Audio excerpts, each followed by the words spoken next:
இதுக்கு பதில் சொல்லுங்க. என்ன சார் உள்பக்கம் அப்படின்னு என்ன தெரியுமா? உள்பக்கம் நம்ம இரத்த குழாய்க்கு உள்பக்கத்தில் வரக்கூடிய இந்த பாதிப்பு, அதுக்கு பேர் தான் என்னது? இந்த பாதிப்புக்கு பேர் தான் என்னது? அத்திரோஸ்க்ளிரோசிஸ். அடைப்புன்னு சொல்லுவோம் இல்லை, அத்திரோஸ்க்ளிரோசிஸ். ஸோ இந்த பாதிப்பு வரக்கூடியதுனால தான் என்னெல்லாம் வருது? பக்கவாதமும் இருதய மாரடைப்பும் வருது. நமக்கு எல்லாருக்குமே தெரியும், அப்படி தானே? கரெக்ட் தானே?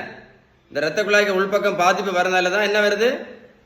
பக்கவாதமும் இருதய மாரடைப்பு வருது. நம்ம எல்லாருக்குமே தெரியும். சரியா? என்ன விஷயம் அப்படின்னா, இந்த உள்பக்கம் பாதிப்பு வர்றதுக்கு நிறைய காரணங்கள் இருந்தால் கூட ரொம்ப முக்கியமான காரணம் என்னன்னு கேட்டீங்கன்னா இந்த இன்சுலின் ரெசிஸ்டன்ஸ் தான். இதை எழுதி வச்சுக்கிடுங்க. சரியா? இன்சுலின் ரெசிஸ்டன்ஸ் தான். நீங்க மருத்துவத்தில் எந்த புத்தகத்தானாலும் படிச்சு பாருங்க.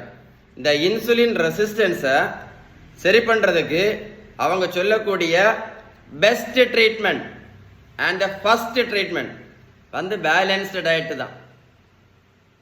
அடுத்தது உடல் உழைப்பு, அடுத்தது நல்ல தூக்கம், கடைசி தான் மாத்திரை, அதுக்கப்புறம் கடைசி தான் இன்சுலின்.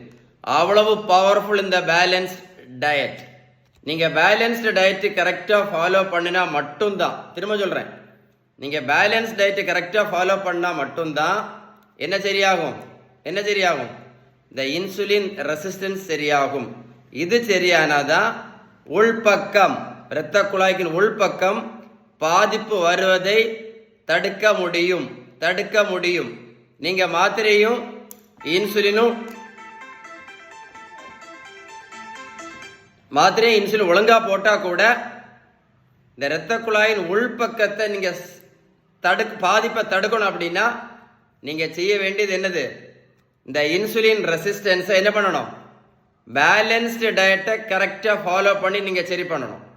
அதான் திரும்ப சொல்லிட்டே இருக்கேன். இந்த மாதிரி அடிவயிறு கொழுப்பு இருக்கும்போது இன்சுலின் ரெசிஸ்டன்ஸ் எல்லாம் வெரி ஹை, ரொம்ப ஹையா இருக்கும். நான் சொன்ன இன்ஃபர்மேஷன் உங்களுக்கு உண்மையிலே யூஸ்ஃபுல்லா இருந்தா, இல்ல உங்களுக்கு பேலன்ஸ்டு டயட்டை பத்தி ஏதாவது டீடைல்ஸ் வேணும் அப்படின்னா GOOD அப்படின்னு கமெண்ட்ஸ்ல எழுதுங்க. வீடியோ லைக் பண்ணி ஷேர் பண்ணீங்க அப்படின்னா இந்த மாதிரி மாத்திரையும் இந்த மாதிரி இன்சுலின் போட்டு கஷ்டப்பட்டு இருக்கக்கூடிய நிறைய பேருக்கு இந்த இன்ஃபர்மேஷன் போய் சேரும்.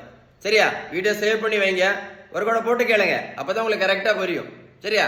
லைக் பண்ணி ஷேர் பண்ணுங்க, GOOD டைப் பண்ணுங்க, we will reply. Okay, stay tuned.